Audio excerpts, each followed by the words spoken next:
Pak, indahnya begini Pak. Maaf ya. Lihat istri itu ingat Allah. Lihat anak ingat Allah. Ibu lihat suami ingat Allah. Kalau melihatnya begitu, maka substansi berumah tangga itu nikmat rasanya, dan tanggung jawab itu melekat pada diri kita untuk terjaga dalam kebaikan. Ya. Saya nitipkan handphone saya ke antum, dan antum tahu itu punya saya. Ya, dan Anda mencintai saya misalnya, ta'zim di situ. Mungkin nggak handphone itu ditempatkan di tempat yang tidak baik? Mungkin nggak Anda taruh di lantai begitu saja? Demi Allah saya katakan, mungkin Anda akan mencari tempat terbaik, disimpan di situ, dirapi-rapikan, dilap-lap, karena Anda merasa itu punya saya yang dititipkan pada Anda. Manusia saja bisa Anda perlakukan demikian. Bagaimana ketika Anda melihat anak itu amanah Allah, yang Anda sebagai orang tuanya akan ditanya di kemudian hari. Maka kalau mau bersikap yang nggak enak itu, nggak bisa Pak kita lakukan. Mau bentak tuh nggak bisa. Mau marah tuh ditahan-tahan.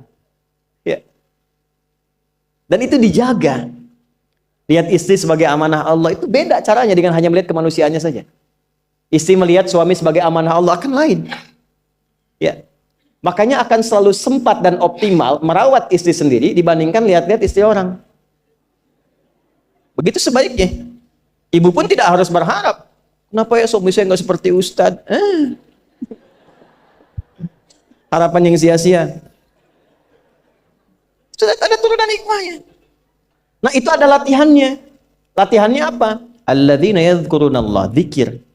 Jadi kalau zikir itu sudah kuat dalam diri kita, ya sudah menghadirkan esensi zikir dalam diri kita, yang dilihat semuanya itu semua anugerah Allah Subhanahu wa taala.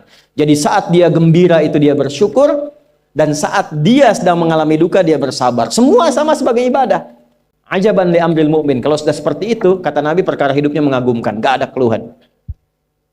Itu latihannya zikir. Nah, zikir ini di Quran diturunkan dalam bentuk yang pokok berupa amalan ritual. Karena itulah semua bentuk amalan ritual disebut dengan zikir. Jadi kalau kita ingin hadirkan sifat tadi, maka cara pertama tingkatkan ibadah ritual. Salat. Apalagi? Al-Quran. Saya ambil dua dulu lah, supaya nggak banyak-banyak dulu. Yang pokok salat yang kita lakukan tiap hari. Tinggal kuantitas dan kualitas kita tingkatkan. Maaf, lihat sini baik-baik. Salat itu di Al-Quran disebut dengan zikir. Dalilnya Quran surah ke-20 ayat ke-14. Dan langsung disarikan dengan fungsi ibadah sebagai fungsi hidup kita. Sudah? Perhatikan baik-baik. Innani anallah la ilaha illa ana fa'budni wa aqimis salata lidzikri. Itu dalilnya. Sayalah Allah, kata Allah. La ilaha illa ana, tidak ada Tuhan yang layak dipertuhankan dan layak disembah kecuali saya, Allah.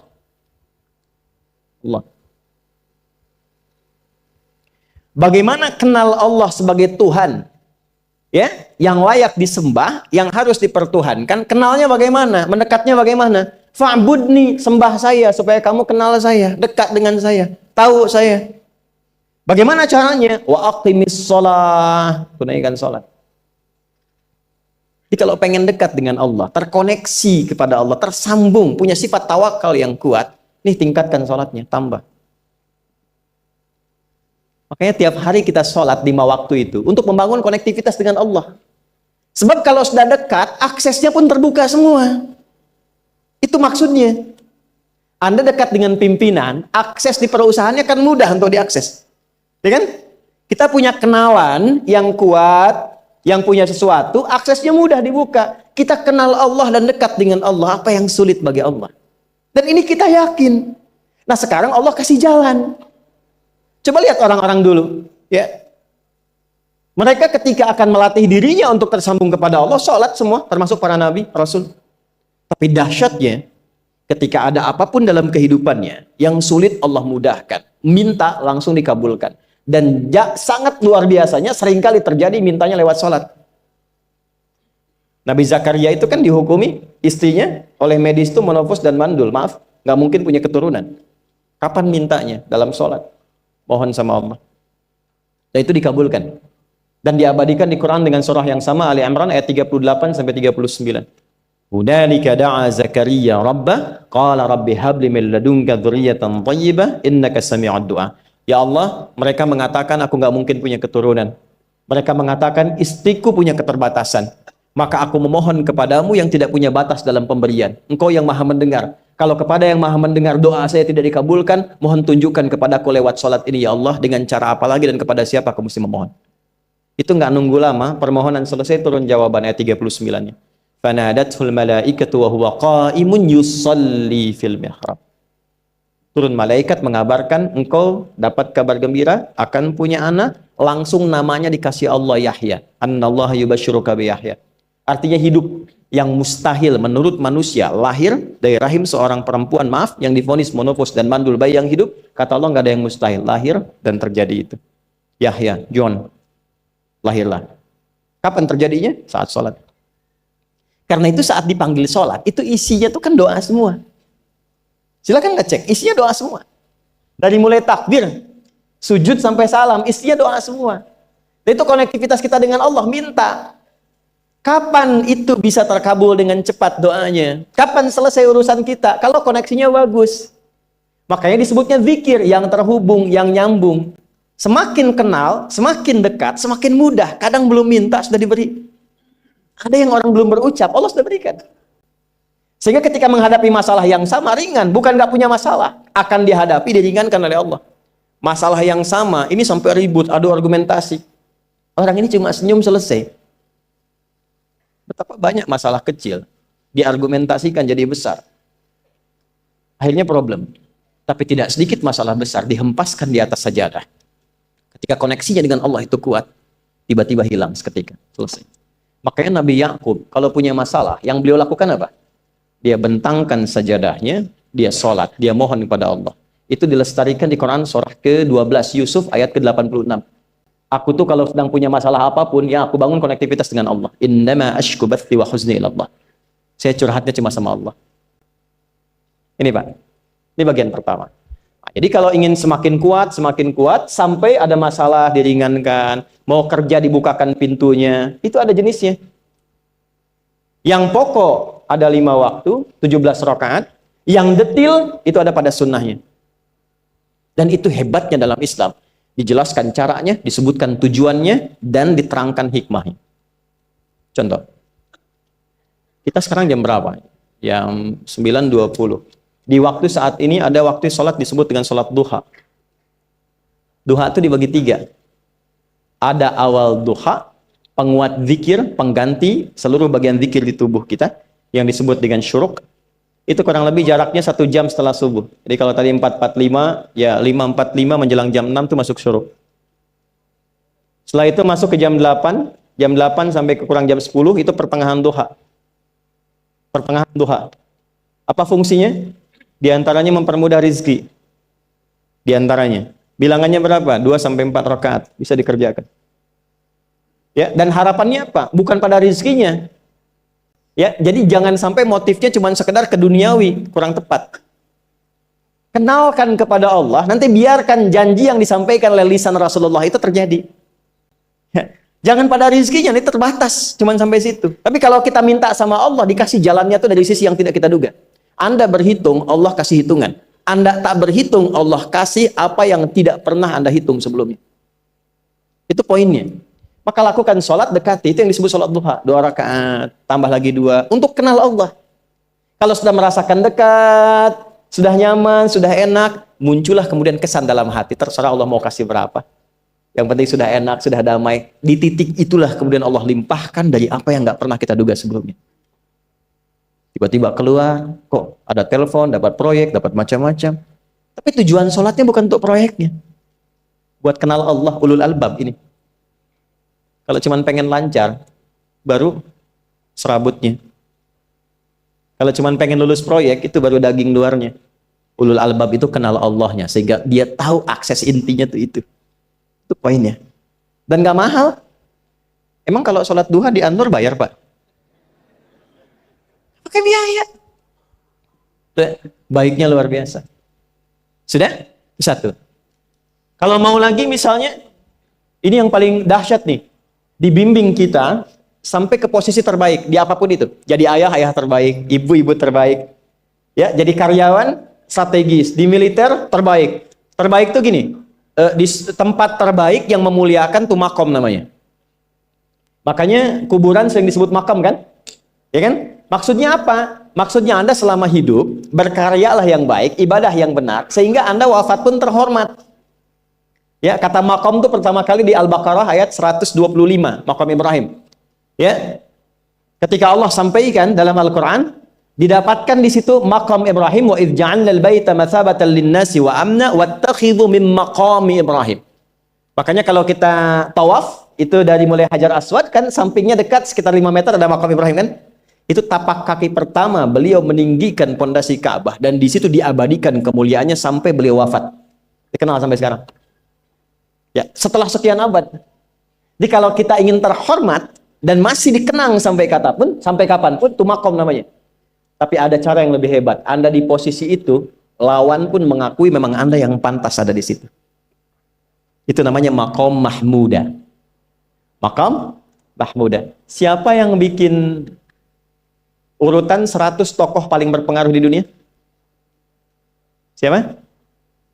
Saya tanya, yang nulis siapa namanya? 100.000?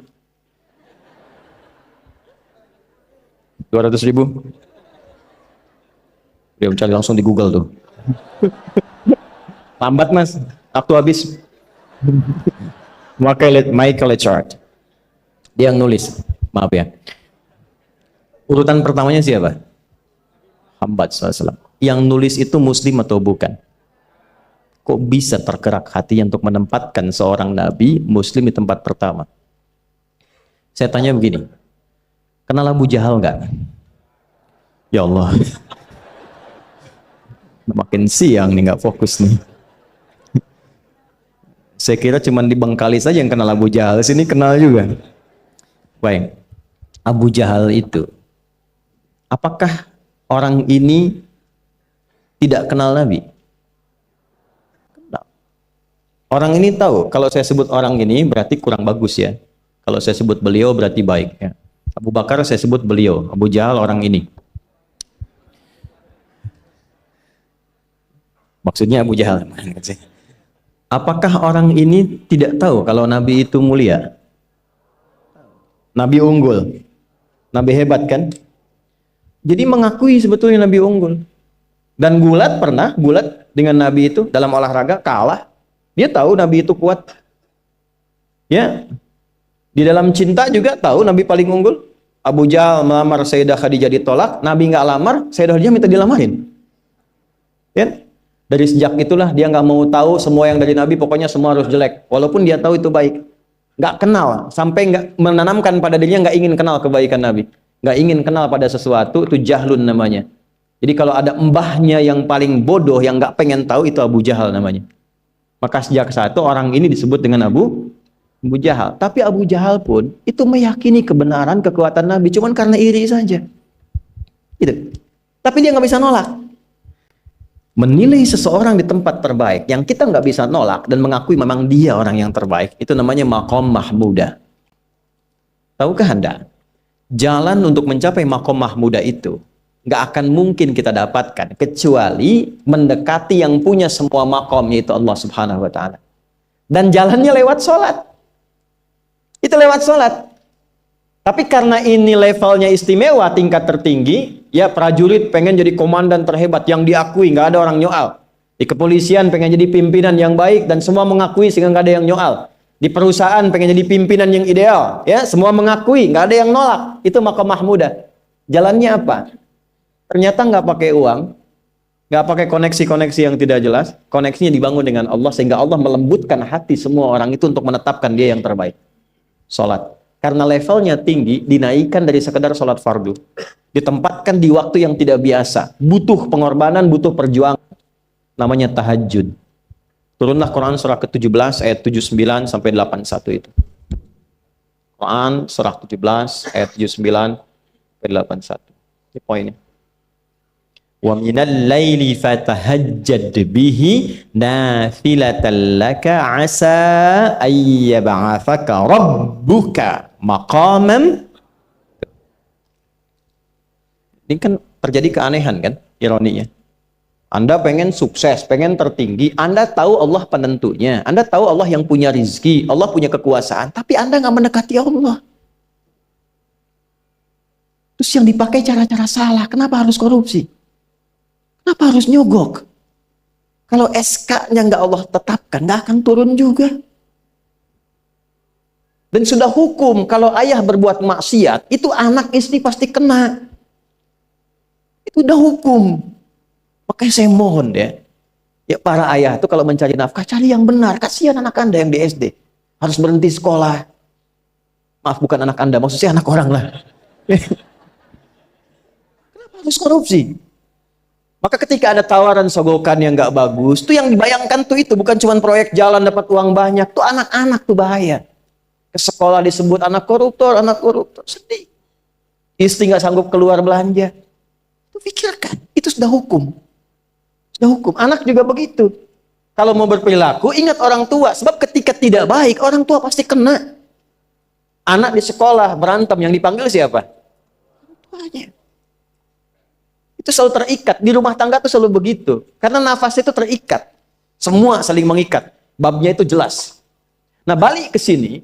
Kalau ingin tingkat yang tertinggi, dekati pemiliknya Allah. Ini. Makanya tuh harus punya itu. Itu ringan kalau sudah punya itu tuh Allah. Saya punya Allah. Kita mau apa? Takut hidup. Nabi ditodong pakai pedang. Siapa yang menyelamatkan Muhammad sekarang? Ringan Nabi jawab, Allah. Jatuh pedang. Dibalik, kamu siapa yang menyelamatkan kamu? Bingung. Dan punya Allah itu luar biasa. Nah, ini yang harus tanamkan pada jiwa. Punya Allah sebagai Tuhan. Kalau sudah dekat, kenal, baik dengan itu, akses mudah semua. Dan yang paling indah itu apa? Menerima apa yang Allah tetapkan. Hari ini nggak dapat, alhamdulillah. Saya masih dikasih jalan. Alhamdulillah, besok belum dapat. Ada akumulasi, paham. Nah, itu nggak mungkin bisa dapat rasa itu. Salah satunya, ikhtiarnya apa? Nih, tahajud. Dan hebatnya, kenapa sholatnya disebut tahajud? Tidak disebut sholat hajat. Ada hajat, ada tahajud, beda. Hajatun, hajada, hajadun, ada tahajjada ya tahajjud, tahajud. Beda. Tahajud, di situ aja. Ini sengaja nggak saya hapus nih. Mana staf saya? Oh, foto nih ya. Saya hafal insya Allah. Tahajud. Asalnya dari kata hajada, gini, ha, jim, dal. Ditambah ta di depannya, lalu ada tasydid sebelum akhirnya. Nih. Ini akarnya 3 huruf, ha, jim, dal. Hajada itu asalnya bangun dari tidur malam. Tidur dulu, lalu bangun setelah itu. Itu hajada. Pelan-pelan. Paham sampai sini? Kita teruskan. Kalau kita ingin berusaha untuk bangun, mengoptimalkan diri untuk bangun, maka tambahkan tak di depannya. Berusaha untuk mendapatkan atau mencapai sesuatu. Kalau yang kita akan lakukan itu tidak mudah, nggak gampang bangunnya, sehingga butuh rencana, butuh persiapan, ya kan? Maka tambahkan tasydid sebelum huruf akhirnya. Dari kata syiddah, apa yang mau dikerjakan ini nggak mudah. Memang pengen bangun itu jam 3. Tapi kan nggak tiba-tiba ujuk-ujuk bangun jam 3, belum tentu. Ya kan? Kita harus rencanakan dulu supaya bisa bangun, saat bangun tuh siap, bukan cuma bangun. Bangun jam 3, salatnya 4:30, ya kan jauh. Maka untuk bangun jam 3 itu butuh persiapan, nih syiddah. Maka rencanakan. Pasang alarm 3 kali. Misal yang ikhtiarnya jam 2, jam 2.15, jam 2.30. Alarm jam 2 untuk mematikan alarm yang kedua. Gitu kan? Yakin saya Anda kalau pasang alarm malam tuh nggak 1, yakin? Itu bangun, ceklek, mati. Minimal ingat akan ada alarm berikutnya kan? Nah, itulah tak.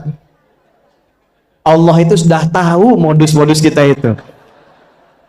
Karena alim maha mengetahui. Detailnya kan kita lakukan kan Allah sudah tahu. Alarm yang kedua, membangun kesadaran paripurna. Peringatan kedua. Kalau pengen bangun, enggak tertidur. Maka ketika sampai pada alarm ketiga, sudah sadar kita. Oh. Bapak, Bu, alhamdulillah. Lebih baik telat daripada enggak sama sekali. Bangun. Nah, ini. Kalau kita tarik ke implementasi hidup, pengen level tertinggi itu butuh perjuangan. Latihan dulu, kan? Menguras fisik, energi, tenaga, biaya, hasilnya indah. Tapi ada jalan cepat untuk mendapatkan itu. Nih aksesnya, bangun kepada Allah. Gitu. Kalau kita tingkatkan ini, itu luar biasa. Jadi itu. Jadi. Nah, kalau ini terus ditingkatkan, terus tingkatkan, nanti membangun value yang terasa. Ada nilai-nilai yang terasakan, kita merasa lebih dekat dengan Allah. Yang biasanya tadi dipanggil azan baru ingat sekarang, baru selesai subuh udah ingat isya. Nanti isya bagaimana? Gitu kan, urutkan. Tapi tetap zuhur juga, zuhur, asar, maghrib, isya. Waktunya kenal, jam berapa. Bahkan dipetakan, saya nanti akan ke sini, masjid yang terdekat di situ. Jadi lihat peta itu, ya, lihat peta jalan, saya nggak sebut nama supaya nggak endorse. Itu lihat peta jalan. Itu dia petakan, saya akan sampai di situ jam berapa, durasinya berapa, masjidnya di mana. Kalau tertinggal di situ, di sini saya sholat Jumatnya. Sampai ke situ. Nah, value yang membuat kita semakin meningkat dekat dengan Allah, itu takwa namanya. Takwa. Disebutkan sebanyak 240 kali dalam Al-Quran. Nah, intinya itu ini nih. Jiwa takwanya. Kalau ini sudah ada, Allahu Akbar. Silahkan Anda keluarkan semua kata-kata takwa di Quran. Tidak ada kecuali yang indah semuanya. Quran surah 65. 65 itu babnya bab tolak. Surahnya At-Tolak. Tolak itu persoalan terbesar di rumah tangga. Nggak akan bisa terjadi yang demikian itu kalau ada takwa di dalamnya. Nyambung. Kalaupun mesti terjadi, itu spirit takwa mengarahkan pada yang terbaik. Makanya di ayat kedua di ujungnya, sampai ke ayat 3, apa yang terjadi? Di rumah tangga itu kan cuma 2 babnya. Satu masalah dari komunikasi, yang kedua materi. Perhatikan, wa may yattaqillaha yaj'al lahu makhraja wa yarzuqhu min haitsu la. Siapapun yang mampu meningkatkan takwanya kepada Allah, pakai man tuh setiap personnya. Suami, istri, ayah, ibu, anak, satu keluarga mencoba meningkatkan takwa. Dia tahajud, bangun semua ingatkan. Bangun semua tahajud, salat duha, yuk ingatkan dimanapun. Alhamdulillah. Apa yang terjadi ketika dilakukan? Apa jawab Allah? Yaj'al lahu makhraja. Enggak pakai alif lam, makhraja. Masalah apapun yang engkau alami. Suami berangkat ada masalah. Ada masalah umum yang semua orang mengalami itu. Tapi yang ini enggak. Kena macet, ada macet, dia mau berangkat, tiba-tiba diarahkan, jangan lewat situ Pak, macet, Bapak kesini aja. Ya. Pak, ikut kami saja Pak. Tiba-tiba patwal datang, ayo ikut. Ya, itu bisa terjadi. Wa yarzuqhu min haitsu la yahtasib. Bahkan rezekinya pun itu datang dari sisi yang nggak diduga. Nggak nyangka ya. Emang nggak sangka datangnya. Ya, habis sholat tiba-tiba telepon masuk, belum selesai proyek ini ada permintaan itu. Beda istidraj dengan takwa itu lain. Kalau istidraj itu bertambah tapi lupa Allah. Hati-hati. Proyek nambah, sholat lupa. Hati-hati. Hati-hati ya. Pekerjaan menambah, omset nambah, tapi nggak pernah bisa ngaji. Nggak pernah mampu sholat. Hati-hati itu. Dan paling bahaya kalau itu nambah terus sehingga membuat lupa semua ibadah. Itu istidraj namanya. Istidraj. Ancamannya akhirat tuh, hati-hati. Segera ingat, segera ingat. Tapi kalau semakin nambah, semakin ingat Allah, itu anugerah. Karena Allah telah menilai hamba ini paham menjalani kehidupan, sehingga dia ngerti. Makanya Utsman, Abdurrahman bin Auf, setelah masuk Islam, hartanya makin nambah. Karena kenapa? Karena telah dinilai layak mengelola harta, paham cara mengelolanya. Dapat segini, alokasikan ke sini. Dapat segini, alokasikan ke sini. Pak, di mana logikanya? Ada 600 truk hasil usaha. Bapak punya 600 perusahaan. Satu perusahaannya itu bergerak di bidang misalnya logam mulia. Ya, ada emas, ada berlian, ada macam-macam dan sebagainya. Satu kali Anda berhasil mendapatkan kurang lebih 600 truk logam mulia di dalamnya. Mau datang kemudian ke tempat Anda di jalan. Tiba apa yang terjadi? Ada komen tetangga kepada Anda. Misal, komennya nggak langsung, cuma ke teman tetangga Anda dengar. Waduh, Pak Asep hisabnya luar biasa kayaknya ya. Hisabnya, bukan berliannya. Hisabnya luar biasa, terus nyampe di telinga Anda. Kira-kira ketika mendengar itu respon Anda apa? 100.000? Bingung kan? Bingung. Lihat Abdurrahman bin Auf, jazakallahu khair. Datang 600 kafilah pakai unta. Isinya semua emas, berlian, perak, macam-macam. Heboh Madinah, bum bum bum bum bum bum bum. Tiba-tiba Sayyidah Aisyah komen radhiyallahu taala anha. Beliau kan yang terdekat dengan Nabi, satu istri Nabi SAW. Jadi kalau sudah ring satu Nabi, ada yang komen, kita tuh cuma 3 sikapnya. Like, share, and subscribe.